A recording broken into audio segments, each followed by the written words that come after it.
प्यारे बच्चों, आज मैं आपके समक्ष अयोध्या सिंह उपाध्याय हरिओं द्वारा रचित महाकाव्य प्रिय प्रवास के पवन दूतिका शीर्षक का वाचन और व्याख्या प्रस्तुत करने के लिए उपस्थित हूँ। आपके पाठ्यक्रम में पवन दूतिका नामक शीर्षक के अंतर्गत यह पद्यावतरण है। यह पद्यावतरण हरिओं जी के महाकाव्य प्रिय प्रवास के प्रस्तुत अंश से लिया गया है, जिसमें वियोगिनी विरह से प्रभावित राधा के विरह की मार्मिक हृदय स्पर्शी व्यंजना प्रस्तुत की गई।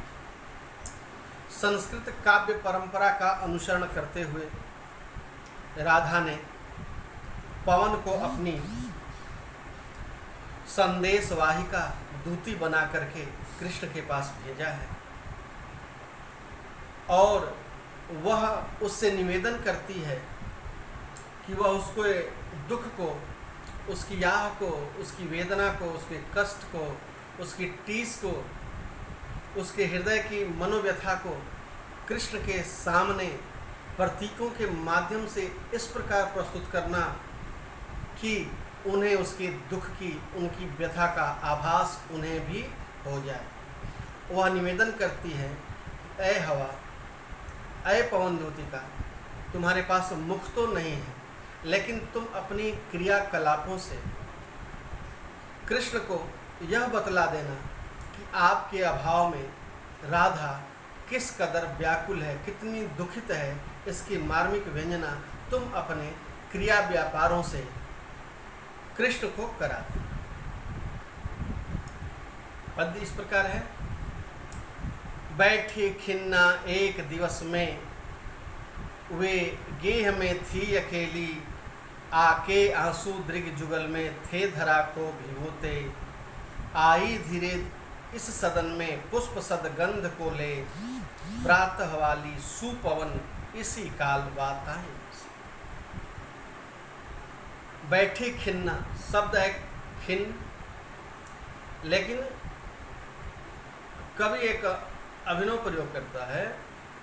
चूँकि पवन भी पुल्लिंग है, पुल्लिंग शब्द है, लेकिन राधा उसे अपनी दूती बनाकर भेज रही है, दूतिका बना करके भेज रही है, इसलिए लेखक ने पवन का स्त्रीलिंग करते हुए दूतिका शब्द का प्रयोग किया है और कहा है कि पवन दूतिका। उसी तरह उसी प्रसंग में चूंकि राधा स्त्रीलिंग है, इसलिए उन्होंने एक नया शब्द गढ़ा, खिन्ना। खिन्न शब्द है, लेकिन स्त्रीलिंग होने के कारण उन्होंने खिन्ना शब्द का प्रयोग किया है। बैठी खिन्ना एक दिवस, वे गेह में थी अकेली, आके आंसू दृग जुगल में थे धरा को भिगोते। एक दिन राधा अपने घर में, सदन में, आवास में, निकेतन में अकेली बैठी हुई थी, एकाकी थी, खिन्ना थी, दुखी थी। आके उसके नेत्रों से, उसके दोनों नेत्रों से आंसू की जलधारा निकल रही थी और वह निकलती हुई जलधारा इस वसुंधरा को, धरती को, पृथ्वी को, धरित्री को भिगो रही। यह जाना माना सत्य है कि व्यक्ति जब कष्ट में होता है तो उसके आँखों से आंसू की बूंदें छलछला पड़ती। कहा भी गया है कि कोई पास न रहने पर भी जनमन शांत नहीं रहता, वह आप की कहता है, वह आप की है सुन। राधा अकेली है, एकाकी अपने घर में बैठी हुई है। दुख के अतिरेक के कारण उसके आँखों से, दोनों आँखों से अश्रु की धारा निकल रही है और ये अश्रु की, निकलते हुए अश्रु की धारा उसके दुख की अभिव्यक्ति कर रहे हैं। इसी वातावरण में, इसी समय, इसी पल, इसी क्षण आई धीरे इस सदन में पुष्प सदगंध को ले, प्रातः वाली सुपवन इसी काल वातायनों से।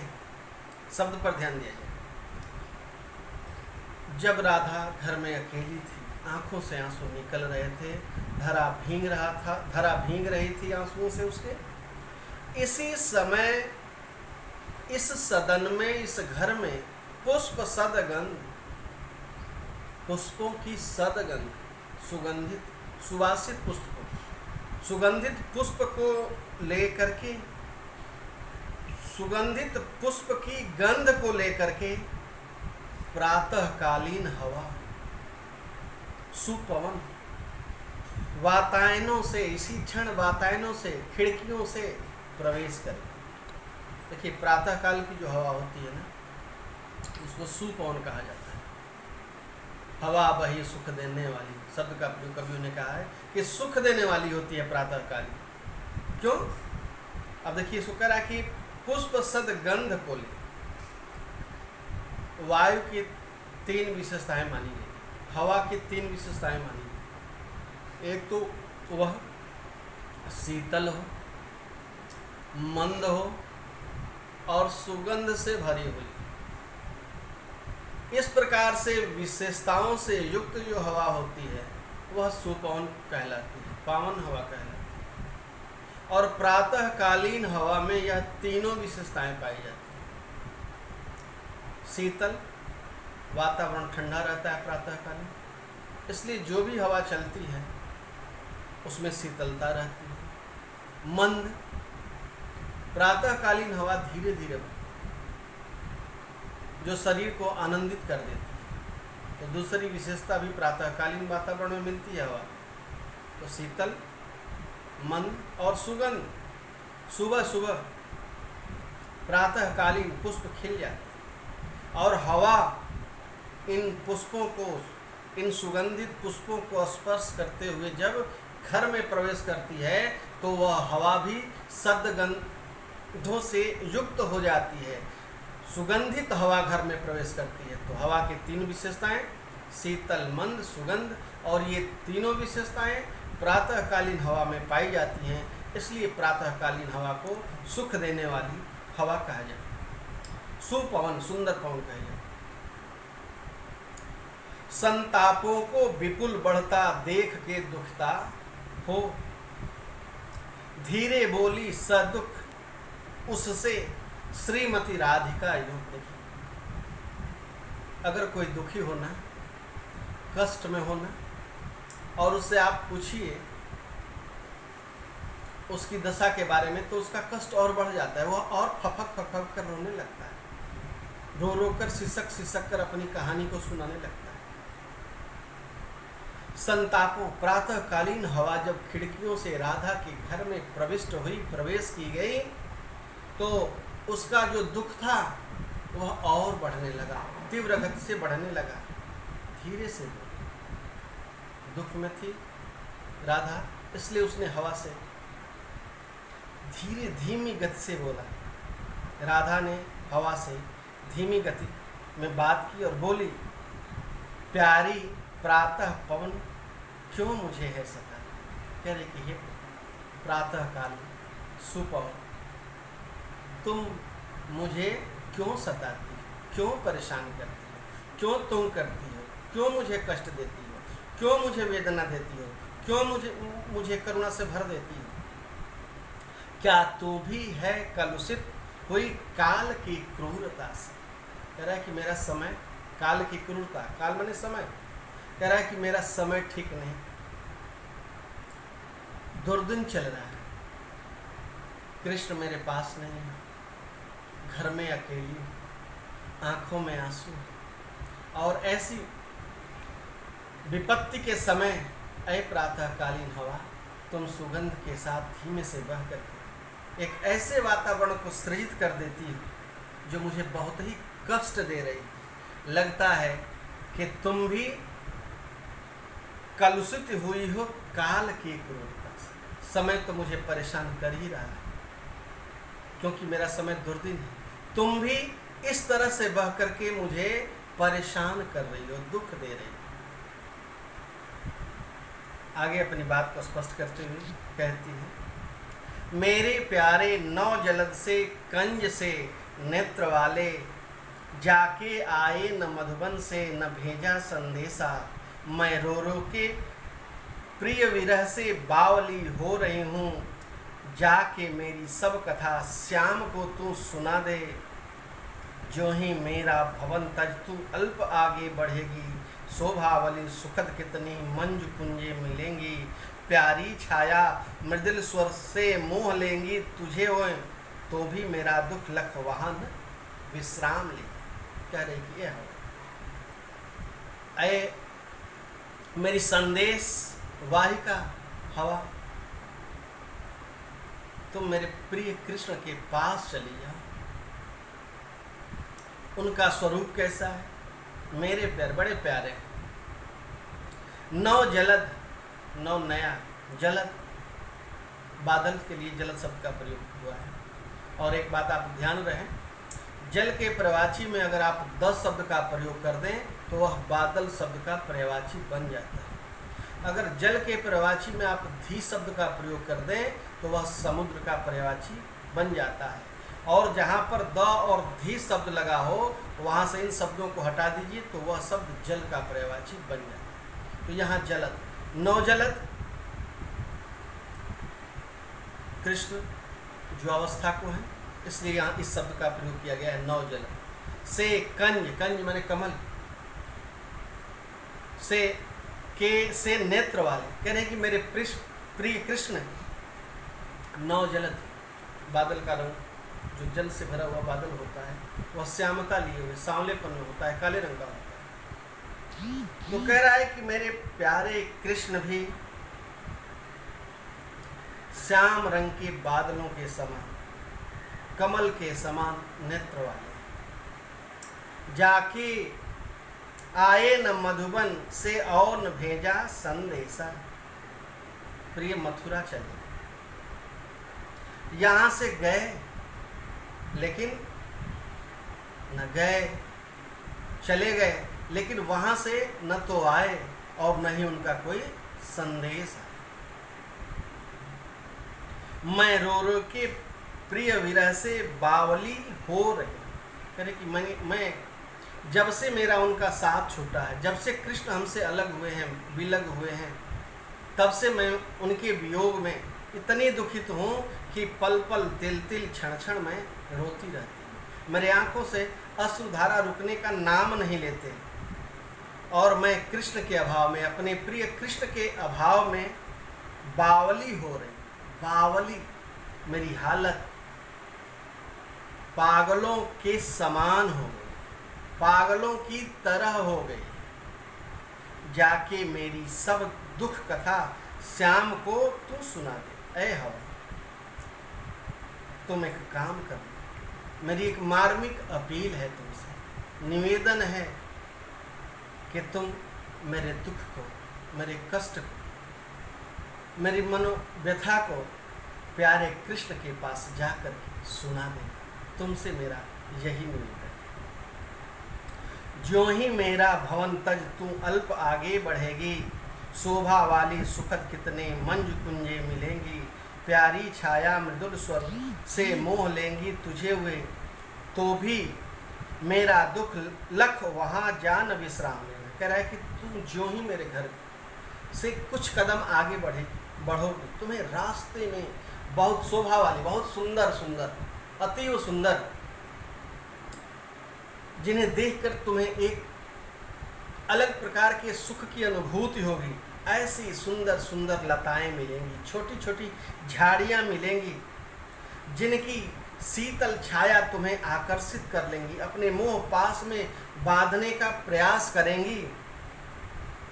लेकिन तुम वहाँ विश्राम न करना, तुम वहाँ आराम न करना, क्योंकि तुझे मेरे प्रिय के धाम जाना है, इसलिए बीच में कहीं, रास्ते में कहीं तुम भी विश्राम मत करना। थोड़ा आगे सरसरों का धाम सब पुष्पों वाला, अच्छे अच्छे बहुदुम लतावान सौंदर्यशाली, प्यारा वृंदा विपिन, वृंदा वन का आप नाम सुने हैं, विपिन का पर्यायवाची वन होता है, को मुग्धकारी मिलेगा, आना जाना इस विपिन से मुह्य माना न होना। कह कि आगे जाओगी तो वृंदावन धाम मिलेगा, वृंदावन मिलेगा, उसमें एक से एक सुंदर पुष्प मिलेंगे, लंबे लंबे तुम्हें द्रुम पेड़ मिलेंगे, लताएं मिलेंगी जिनका सौंदर्य तुम्हें अपनी ओर आकृष्ट कर लेगा, लेकिन तुम इस वृंदावन की सुंदरता के आकर्षण पास में बध करके मोहित मत होना, ललच मच जाना और वहाँ विश्राम मत करना, क्योंकि तुम्हें मेरे प्रिय कृष्ण के धाम पहुंचना है, इसलिए वहाँ विश्राम न करना। जाते जाते अगर पथ में क्लांत कोई दिखावे, तो जाके सन्निकट उसकी क्लांतियों को मिटाना, धीरे धीरे परस करके गात उत्ताप खोना, सदगंधों से श्रमित जन को हर्षितों सा बनाना। ऐ हवा, रास्ते में जाते जाते अगर कोई क्लांत दिखलाई दे, क्लांत थका हो, जब गर्मी पड़ती है और आदमी चलता रहता है तो उसे थकावट हो जाती है, थकान हो जाती है, तो कह रहा है कि जाते जाते हवा अगर रास्ते में कोई थका हुआ पथिक मिल जाए तो जाके सन्निकट, तो तुम उसके पास जा करके उसकी क्लांतियों को मिटाना, उसकी थकावट को दूर कर देना, ताकि वह पथिक आराम से अपने मार्ग पर आगे की तरफ गतिमान हो सके। धीरे धीरे परस करके गात उताप खोना, धीरे धीरे परस स्पर्श करके छू करके उस थके हुए प्राणी को धीरे से तुम छूना और उसके शरीर की गर्मी को शांत करके उसे शीतलता प्रदान करना, सदग्रंथों से श्रमित जन को हर्षितों सा बनाना और असुगंधित वायु उस थके हुए व्यक्ति को तुम स्पर्श करके शीतलता प्रदान करना और उसे खुशी से सराबोर कर देना, उसे हंसी के से सराबोर कर देना, ऐसा तुम करना। एक बात बता दूं कि जहाँ पर सासी, जैसे यहाँ हर्षितों सा प्रसन्नचित होने के समान, जहाँ सासी से शब्द का प्रयोग हो जाए वहाँ पर उपमा अलंकार होता है। तो आज का अध्यापन कार्य यहीं पर स्थगित होता है। अगले दिन फिर मैं इसके शेष अवतरण के साथ, पद्यावतरण के साथ आपके साथ मिलूँगा और एक बात स्पष्ट करते हुए आज का अध्यापन कार्य मैं बंद करूँगा। अब जो है परीक्षा का पैटर्न बदल गया है। अब इसमें 8 पंक्तियाँ पद्य की दी जाती हैं और उस पर से उस पद्यावतरण पर 2-2 नंबर के 5 प्रश्न पूछे जाते हैं। इस प्रकार गद्यावतरण से इस प्रकार पद्यावतरण दिया रहेगा, उस पर 5 प्रश्न दिए रहेंगे। प्रत्येक प्रश्न 2-2 अंक का होगा, 10 अंक का प्रश्न होगा। और पहले जो परीक्षा का पैटर्न था उसमें संदर्भ और प्रसंग आता था और आप लिख देते थे। अब वैसा नहीं करना है। अब पद्यावतरण रहेगा, उस पर संबंधित प्रश्न रहेगा, उसका आंसर देना होगा। आज भी बच्चे यह गलती कर जाते हैं कि जो ही कविता दिखलाई देता है उसका अर्थ लिखना शुरू कर देते हैं, जो उचित नहीं है। तो इस बात का विशेष ध्यान रखना। धन्यवाद। फिर अगले दिन आपके शेष पद्यावतरण के साथ मैं उपस्थित रहूँगा। तब तक के लिए आपको बहुत बहुत धन्यवाद।